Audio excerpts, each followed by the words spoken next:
Good morning, students. How are you? I hope you all are fine and safe at your home.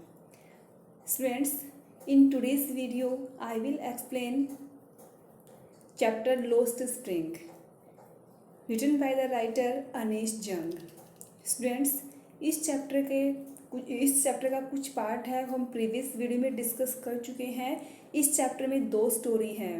Sometimes I find a rupee in the garbage and second is I want to drive a car.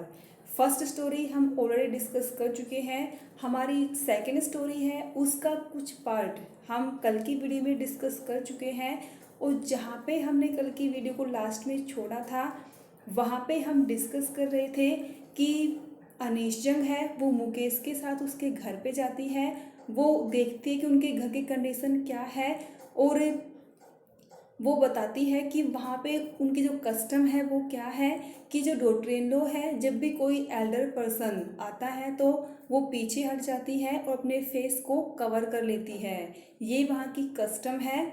और जो bangle maker है means जो Elder bangle maker Mukesh के father, वो उनके बारे में बताया हुआ है कि उन्होंने लाइफ में बहुत स्ट्रगल किया है. पहले एज ए टेलर काम किया, उसके बाद एज ए बैंगल मेकर काम किया, उसके बाद भी उसने पूरी लाइफ में इतना भी अर्न नहीं किया कि वो अपने हाउस को रिनोवेट कर सके और अपने जो सन मुकेश उसका एल्डर ब्रदर है उसको अच्छी एजुकेशन दे सके. उसने एक ही चीज़ उनको सिखाई है जो उसे खुद आती है. वो क्या है? The art of making bangles. इसे आगे हम अब डिस्कस करेंगे. इट इज़ हिज करम, his destiny, says Mukesh grandmother. अब मुकेश की ग्रैंडमदर क्या कहती है कि ये उसका करम है, ये उसकी डेस्टिनी है. Who had watched her own husband go blind with the dust from polishing the glass of bangles. Mukesh की जो ग्रैंडमदर है उसने खुद देखा है अपने हस्बैंड को ब्लाइंड होते हुए कि कैसे वो इसी काम में धीरे धीरे करके ब्लाइंड हो गए थे. Can a god given lineage, lineage means tradition of family, can a god given lineage ever be broken. उसकी ग्रैंडमदर कहती है कि जो गॉड गिवन lineage है, फैमिली ट्रेडिशन है, उसको हम नहीं तोड़ सकते. अब ये गॉड गिवन lineage क्या है कि वो बैंगल मेकर्स की फैमिली में बोर्न हुए हैं तो वो बैंगल मेकिंग का ही काम करेंगे, इसके अलावा वो कुछ और काम नहीं कर सकते. Born in the caste of Bengal makers, they have seen nothing but bangles. वो बैंगल मेकर्स की फैमिली में पैदा हुए हैं तो उन्होंने कुछ भी नहीं देखा. क्या देखी है? बैंगल मेकिंग का काम देखा है. In the house, house, yard, every other house, every other yard, every street in Firozabad. हर जगह क्या देखा उन्होंने? बैंगल मेकिंग का काम देखा है. Spirals of bangles, spirals means coil. Sunny gold, अभी कलर बता रखे हैं. Sunny gold, paddy green, royal blue, pink, purple, every colour born out of the 7 colours of the rainbow. Rainbow में जो 7 कलर्स होते हैं वो सारे कलर के बैंगल्स. लाई इन माउंड्स, माउंड्स मीन्स हीप्स, ढेर. इन अनकैम्प्ड यार्ड, अनकैम्प्ड मीन्स मैसी, कि जो बैंगल मेकर्स के यार्ड जो कि बहुत ही मैसी हैं, अस्त व्यस्त हैं, उनमें इन कलर्स के जो बैंगल्स हैं, तो बैंगल्स बनाने का जो सामान है, जो ग्लास है, इन कलर्स के वो उनके घरों में रखे रहते हैं. Are piled on 4 wheeled hand carts.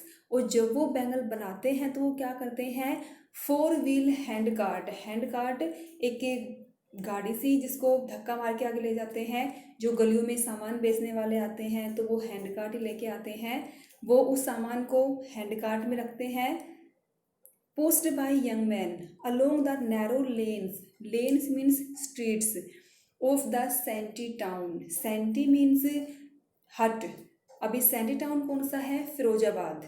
And in dark hutments next to lines of flames of flickering oil lamp. और जब वो ये काम करते हैं बैंगल मेकिंग का तो उस टाइम पे लाइट का प्रॉपर अरेंजमेंट भी नहीं होता.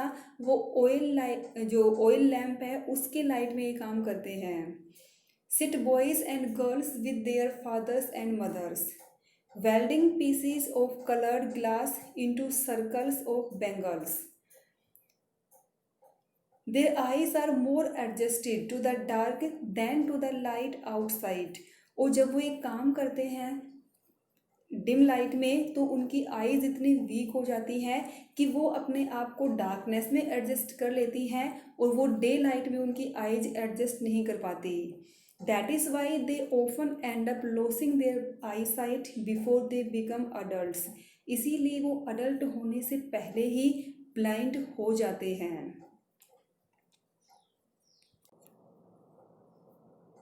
Savita, a young girl, in a drab means dirty pink dress. Savita नाम की लड़की के बारे में बताया हुआ है जो कि बैंगल मेकिंग का काम कर रही है. उसकी डर्टी ड्रेस है. Sits alongside an elderly women. एक एल्डर वुमेन है, उसके साइड में सविता बैठी हुई है. सोल्डरिंग मीन्स बॉन्डिंग, जोड़ना. पीसीज ऑफ ग्लास, और वो क्या कर रही है, जो ग्लास है उसके पीसीज को जोड़ रही है, वो बैंगल्स की शेप दे रही है. As her hands moved mechanically like the tongs of a machine. उसके हाथ बहुत ही फास्ट काम कर रहे हैं like a machine. I wonder means surprise. If she knows the sanctity means scareness, holiness of the bangles she helps make.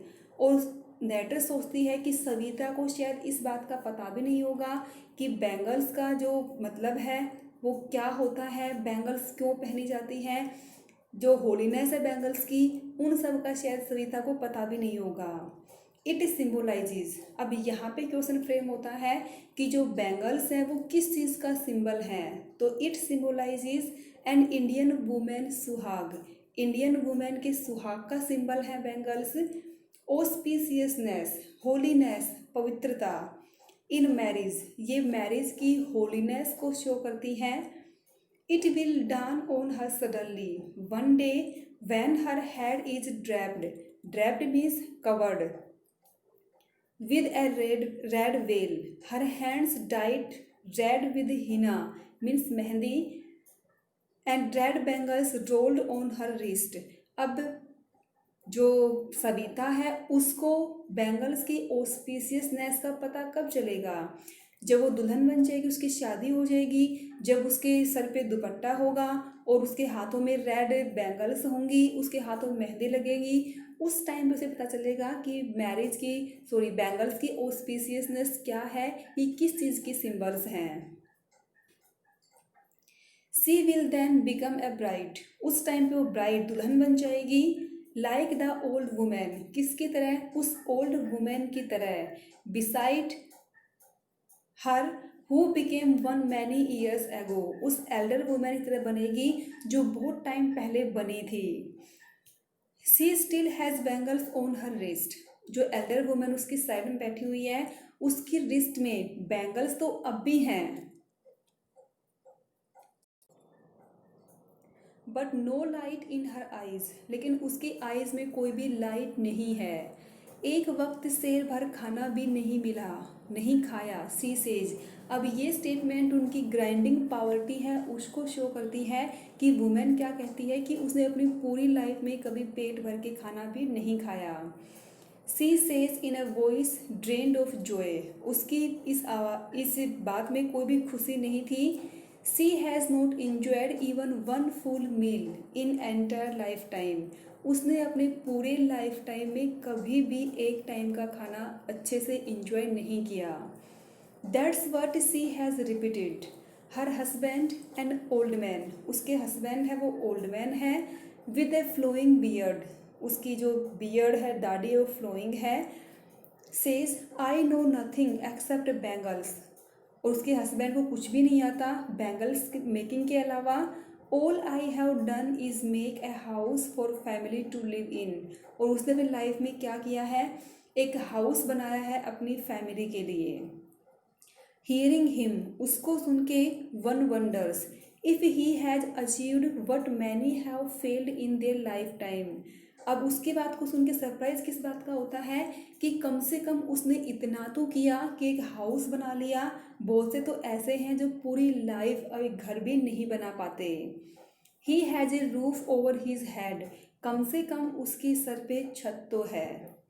The cry of not having money to do anything except carry on business of making bangles, not even enough to eat.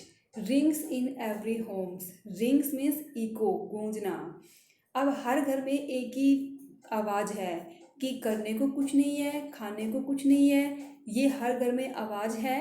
The young man echo the lament. Lament means regret, पछताना. Of their elders. वो young man है, वो अपने elders पे regret feel करते हैं. किस लिए? कि उनके जो एल्डर्स हैं, अगर वो ऐसा काम नहीं कर रहे होते बैंगल मेकिंग का, तो शायद आज उनको भी ये काम नहीं करना पड़ता. Little has moved with time. Time के साथ बहुत कम चेंजमेंट हुआ है. It seems in Firozabad. Years of mind numbing. Mind numbing means when our mind stop working. जब माइंड काम करना बंद कर देता है तो उस कंडीशन को हम कहते हैं माइंड नंबिंग. जब क्रिएटिव आइडियाज़ आने बंद हो जाते हैं वो माइंड नंबिंग कंडीशन होती है. Toil have killed all initiative and the ability to dream.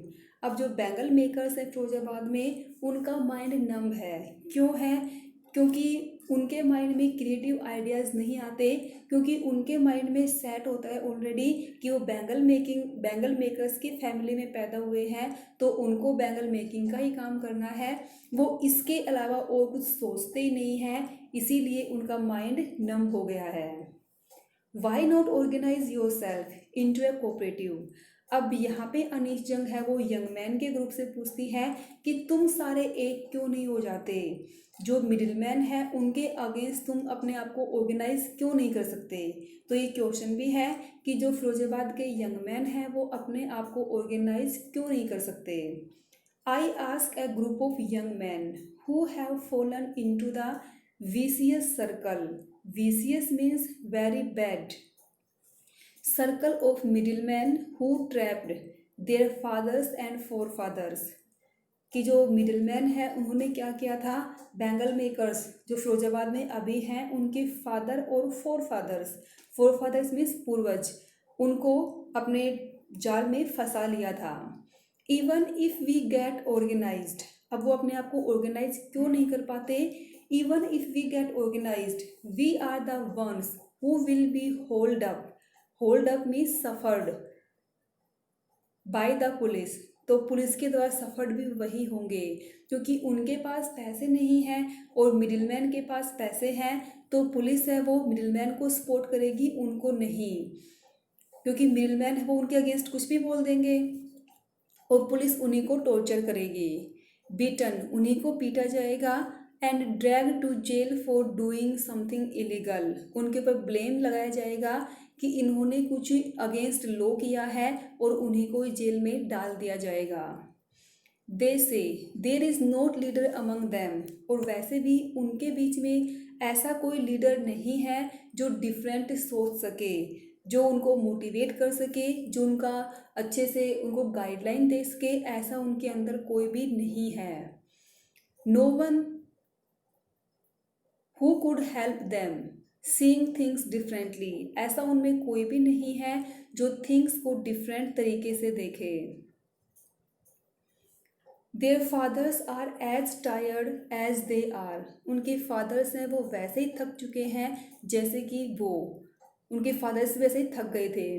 They talk endlessly in a spiral that moves from poverty to apathy to greed and to injustice.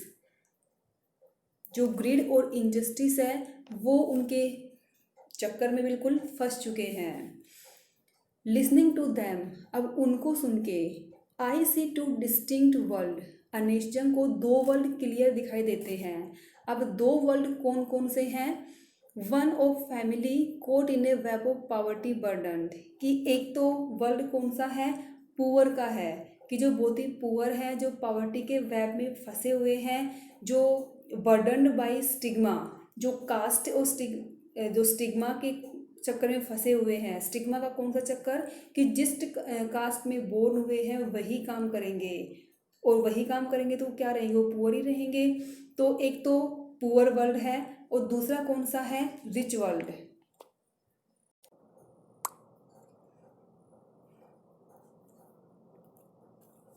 Bye the stigma of caste. जो poor हैं वो stigma of cast में फंसे हुए हैं, इन विच they are born, वो वही काम करेंगे जिस कास्ट में वो पैदा हुए हैं। द अदर एविसियस, जो सेकंड है, जो वर्ल्ड है वो कौन सा है, विसियस सर्कल ऑफ साहूकार्स। उस वर्ल्ड में कौन कौन है, साहूकार्स मीन्स जिनके पास पावर है, मनी है, वो आते हैं इस वर्ल्ड में। साहूकार, the middle man, the policeman, the keepers of law, the bureaucrats, bureaucrats means officials, the politicians, ये सारे रिच वर्ल्ड में आते हैं। टुगेदर दे हैव इम्पोज्ड, अब ये सारे मिलकर, यहाँ पे दे किसके लिए है, जो साहूकार है, middleman, policeman, keepers of law, bureaucrats, politicians, इन सब के लिए यहाँ पे दे का यूज हुआ है। They have impose the baggage on the child that he can't put down, ये सारे मिलके बच्चे के ऊपर इतना बर्डन डाल देते हैं कि वो उससे ऊपर कभी आ ही नहीं पाता, उभर ही नहीं पाता कभी। बिफोर ही इज़ अवेयर, और रिजल्ट क्या होता है कि इससे पहले कि बच्चा अवेयर होता है, he accepts it is naturally as his father, aware होने से पहले, मैच्योर होने से पहले ही वो इस बात को एक्सेप्ट कर लेता है कि उसको भी वही काम करना है जो उसके फादर कर रहे हैं। वो बच्चा कुछ और सोच नहीं पाता, वो क्रिएटिव हो ही नहीं पाता, वो ड्रीम्स ले ही नहीं पाता। To do anything else would means to dare, कुछ अलग करने का मतलब है हिम्मत दिखाना। And daring is not part of his growing up, और हिम्मत दिखाना ये उनकी ग्रोइंग अप में शामिल नहीं है। When I sense A flash of it in Mukesh, और जब अनिशजंग ने मुकेश में कुछ डिफरेंट देखा, डिफरेंट क्या देखा कि वो बैंगल मेकर्स की फैमिली में बोर्न हुआ है, उसके बाद भी वो मोटर मैकेनिक बनना चाहता है, ये उसने उसमें डिफरेंट देखा। I am cheerful, Anees Jung felt very happy, I want to be a motor mechanic, ये मुकेश का ड्रीम था। He repeats he will go to a garage, अब यहाँ पे है कि फिरोजाबाद की जो फिरोजाबाद है वो काफ़ी पुअर टाउन है, और वहाँ पे उस पॉवर्टी में उसका ड्रीम फुलफिल होगा, कैसे होगा, वो अपने ड्रीम को रियलाइज़ कैसे कर सकता है। He will go to a garage, वो क्या कहता है, वो गैरेज जाएगा, एंड लर्न, वहाँ पे वो सीखेगा। But the garage is a long way from his home, लेकिन जो गैरेज है वो उसके घर से डिस्टेंस पे है, पास पे नहीं है। आई विल वॉक, वो कहता है कि वो चल के जाएगा। It means he is very determined, वो बहुत ही डिटरमाइंड है, उसके अंदर विल पावर है कुछ करने की, चाहे कुछ भी हो जाए वो मोटर मैकेनिक ही बनेगा, कितना भी हार्डवर्क क्यों ना करना पड़े। He insist do you also dream of flying a plane, अब नेटर पूछती है कि क्या तुम प्लेन को उड़ाने का ड्रीम भी रखते हो। He is suddenly silent, Mukesh silent हो गया। No, he says staring at the ground in his small murmur, there is an embarrassed that has not yet turned into regret, अब वो ग्राउंड की ओर देखता है और वो थोड़ा सा परेशान है। He is content to dream of cars, वो कार चलाने का ड्रीम में ही वो सेटिस्फाई है। He sees hurling down the streets of his town, few aeroplanes fly over Firozabad, वो ये कहता है कि जो फिरोजाबाद है उसके ऊपर से एरोप्लेन्स बहुत कम जाती हैं और कार्स हैं वो जाती रहती हैं, तो उसका ड्रीम है वो मोटर मैकेनिक बनने का है, ना कि एरोप्लेन उड़ाने का है। और इस तरीके से आपका जो सेकंड पार्ट है वो ओवर हो जाता है। तो बच्चों इसको रीड करके देखना है अच्छे से, सारे सिनोनियम्स क्लियर होने चाहिए, कौन आई है, ही वी, ये सब। कहीं से कोई प्रॉब्लम आती है तो पूछ लेना।